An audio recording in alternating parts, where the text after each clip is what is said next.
Good morning dyan mga kabule, ano? Yung mga hindi naka-follow at mag-subscribe dyan, baka naman. At i-like and share na rin mga kababayan ko, no? Anyway mga kababayan ko,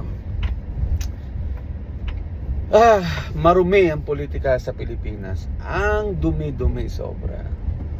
Hindi naman ganito mga kababayan ko. Hindi ganito ang Pilipinas at hindi ganito ang gobyerno. At alam nyo yan mga kababayan ko. Hindi ganito ang Pilipinas, inuulit ko. Hindi marumi ang Pilipinas. Pero ngayon, alam natin na sobrang dumi ng politika sa atin. Politika number 1 na pinakarumi sa Pilipinas. Sa ngayon, nangyayari, sa kaysayan ngayon. So ano pa? Diyan pa lang mga loyalista, ano masasabi nyo? Sa panahon ba ni Duterte, ni Pinoy, ano ba, Ramos, era, mga nagdaan, hindi ganito mga kababayan ko. Mas worse ang nangyayari sa panahon ni BBM mga kababayan ko. Talagang alam naman natin na talagang niyurakan talaga ang pagkatao ni Sara Duterte. At gumagawa sila lahat ng mga kagaguhan para mapabagsak lang mga Duterte o si Sara Duterte mga kababayan ko. Lahat gagawin nila para hindi makapagtakbo si Sara Duterte sa 2028. Anong nangyari? Sa Kamara, ngayon sa Senate, tagpalit na yung majority. 1 week lang pinalitan ulit pero hindi nagtagumpay. 'Di ba? Ngayon, hindi nila nakuha sa si Alan Cayetano sa wastong paspasan. Gagawin naman nila ngayon itong ombudsman. See? I told you guys. I told you, talagang gagawa talaga sila ng paraan na masira talaga. Gusto nila latawakan para wala makapagpigil sa kanila kay Sara Duterte sa 2028 para hindi makapagtakbo. Kaya ito gagawin ng ombudsman. Kapag nag-yes ka o pumirma ka about sa impeachment ni Sara Duterte or hindi ka umano, kakasuhan ka automatic. Kasi hawak na si Boying Rimulya. Ito namang stupid ang Boying Rimulya. Sa bagay, hindi na natin yun kasi pag-uutos lahat ni BBM yan mga kababayan ko. Lahat yan pag-uutos ni BBM. Hindi naman kikilos yan mga kabule. Kung walang pag-uutos ng mga nakakataas. Kasi takot sila mga kababayan ko. Sa 2028 takot sila. Kaya yun ang inaano nila lahat. Yun ang gusto nila masira. Masira si Sara Duterte at hindi makapagtakbo sa 2028. Obvious. Halata. Huwag tayong tanga. Huwag kayong tanga. Diba? At huwag nyo kaming gawing tanga. Dahil halatado kayo na ginagawa nyo lahat para hindi makapagtakbo si Sara Duterte sa 2028. Ang dahilan? Alam nyo ang dahilan? Alam nyo na yun. Dahil takot kayo. Takot kayo sa 2028 kasi alam nyo, yari kayo lahat. Magsiksikan kayo lahat sa kulungan. Yun, doon kayo maghari-harian. Kaya ngayon pa lang ginagawa nyo na lahat ng paraan. Kasi alam nyo mangyayari mga kababayan ko. Alam nyo ang mangyayari sa 2028. Kaya ngayon pa lang ginagawa nyo na. Ginagawa nyo politika. Lahat ginagawa nyo. Si Jingo Estrada kakasuhan nyo. Si Chis Escudero kakasuhan nyo rin. 'Di ba? Ang dami nyong masyado kayong halatado. Talagang pinupolitika nyo yung tao. Hindi kayo lumaban ng parehas. Sa bagay, wala naman sa inyong lumaban ng parehas kasi alam nyo. Kasi kapag lumaban kayo ng parehas, talagang laglag kayo. Pupulutin kayo sa kangkungan. Huwag kayong mag-alala mga sa gobyerno. Huwag kayong mag-alala. Hindi naman kayo makakarating sa dahig dahil hindi gano'n si Sara Duterte. Kasi 2019 pa lang, wala na tayo sa ICC. Kayo lang ang gumagawa ng kalokohan nyo. Yung ginawa nyo kay Tatay Digong. Kayo lang gumawa niyan. Huwag kayong mag-alala mga sa politiko. BBM, huwag kang mag-alala. Hindi ka mapupunta sa ICC. Diyan ka makukulong sa Pilipinas. Huwag kang mag-alala. Martin Romualdez at mga congressman, kayo, mga nayupa, kayo, huwag kayong mag-alala. Hindi kayo mapupunta sa dahig. Makukulong lang kayo. Kaya huwag kayong matakot na mapupunta kayo sa dahig. Makukulong lang talaga kayo. Doon kayo magsiksikan sa kulungan, mga nayupa kayo, mga animal kayo. Obvious na obvious ang mga ginagawa nyo ngayon. Hindi tanga mga Pilipino, mga animal. Mga loyalista. Alam nyo naman eh. Alam nyo naman na magulo. Ito ba ang gusto nyo ang Pilipinas? Ang politika marumi? Walang ganito sa kaysaysayan. Ngayon lang ang nangyayari sa panahon ni BBM, ang dumi ng politika. Kapag ginakanti mo si BBM, kapag kontra ka, may paglalagyan ka. Kaya mga kababayan ko, wag natin pababayaan ang mga totoong nasa gobyerno.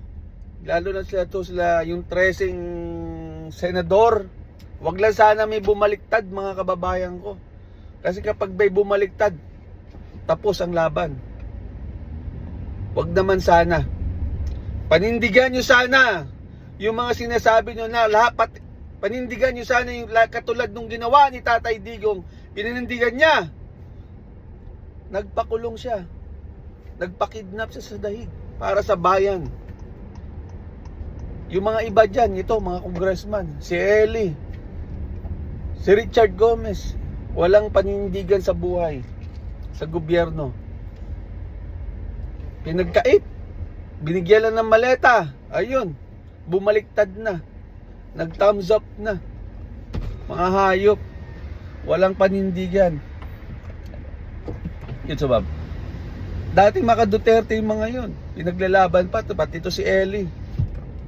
Ngayon, akala siguro nila sa Senate, mababaliktad lahat, lahat. Hindi nila alam. Ito na, naglalaban ngayon ng Senate ngayon kasi pinagtatanggol yung katotohanan. Doon tayo sa katotohanan. Hindi yung legal, pero sa likod illegal. Alam niyo yun mga kababayan ko? Kunwari illegal, pero hindi mga kababayan ko, hindi tayo tanga. Puro illegal ang ginagawa lahat nila. Wala lahat sa libro mga pinaggagawa nila. Saan ka makakita? Kakaboto lang ng majority na si Cayetano, tapos 1 week lang botohan ulit. 'Di ba? Kasi hindi nila gusto. Kasi alam nila mangyayari mga kababayan ko. Ito naman si Abu Gagago, gusto talaga niya mawala si ma-impeach si BP Sara. Gusto niya talaga ma-impeach si BP Sara. Obvious na obvious. Ngayon, napalitan siya ni Cayetano. Iyak ang gago. Naitbulaga ang gago. Hayop. Naitbulaga. Ngayon, ginagawa nila ng paraan. Ombudsman naman ngayon. Kasi hawak nila yung ombudsman Ngayon, kapag nagano ka sa impeachment ni BP Sara, kakasuhan nila, mag-i-issue sila kagad ng warrant of arrest para makukulong ka. Wag naman sana, Jinggoy. Mo sana, panindigan mo kung sakali man. No? Kasi kapag dumating naman na 2028, wag ka mag-alala. Kung sakali man ganun. Everything change. Makakalaya ka. Kasi hawak nila ngayon Panindigan mo. Panindigan mo na talagang Kasi nangyayari ngayon, puro marumi ang politika mga kababayan ko. Madumi, sobrang dumi mga kababayan ko. Nakakainis na. Nakaka-high blood na. Araw-araw may protesta. Lahat gagawin ng mga tao para gulo-gulo. Parang bulbul na. Sa sobrang gulo-gulo. Gusot-gusot na ang Pilipinas mga kababayan ko. Kawawa mga tao. Krisis. Nagtataasan ng gas pero wala pa rin yung gobyerno. Kasi tutok sila dun sa impeachment ni BP Sara. Doon sila nakatutok lahat. Pati si BBM, walang ginawa. Sinungaling panghayop. Kunwari daw, wala daw sa kinalaman doon sa pag-atake doon sa Senate. Sa tingin mo, BBM, kikilos yun si Matigbak kung walang utos mo? Sa tingin mo, pupunta ng Senate yan kung walang utos ng mas mataas sa Senate? Sinong tanga? Sinong inuto mo? Sarili mo lang. Ginagawa mo lang pulpul ang sarili mo. Hindi tanga mga Pilipino para isipin mo. Ginagawa mo tanga mga Pilipino eh. Sa tingin mo, that's a Senate House.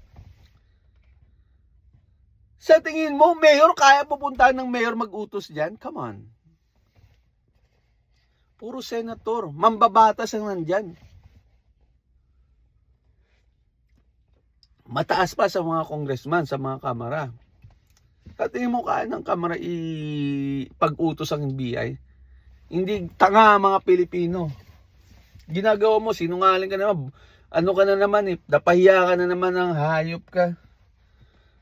Hindi tanga. Kaya mga kababayan ko, gulo-gulo na. Lahat ginagawa nila para masira lang si Sara Duterte. Lahat gagawin nila para ma-impeach lang si Sara Duterte.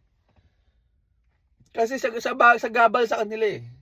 Kasi yari sila mga kababayan ko. Yari sila sa 2028. Makukulong sila lahat.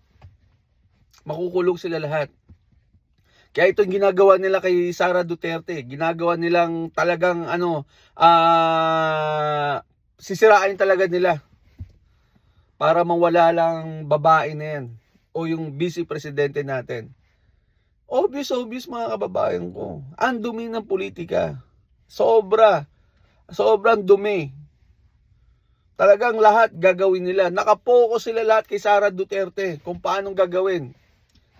Na-impeach niya sa kamara, forward dito sa ngayon gagawin naman nila. Ang dami issue, man. Guys, ang dami nilang ginagawa ngayon. Lahat pinupukol nila kay Sara Duterte. Kahit pati pagpatay kay Emilio o kay Jose Rizal, iuutos na rin eh. Kasi si BP Sarang bumaril eh. Lahat gagawin nila para masira lang at mawala sa landas nila. Kasi takot sila sa 2028. Kaya yun ang totoo. Huwag tayong gago.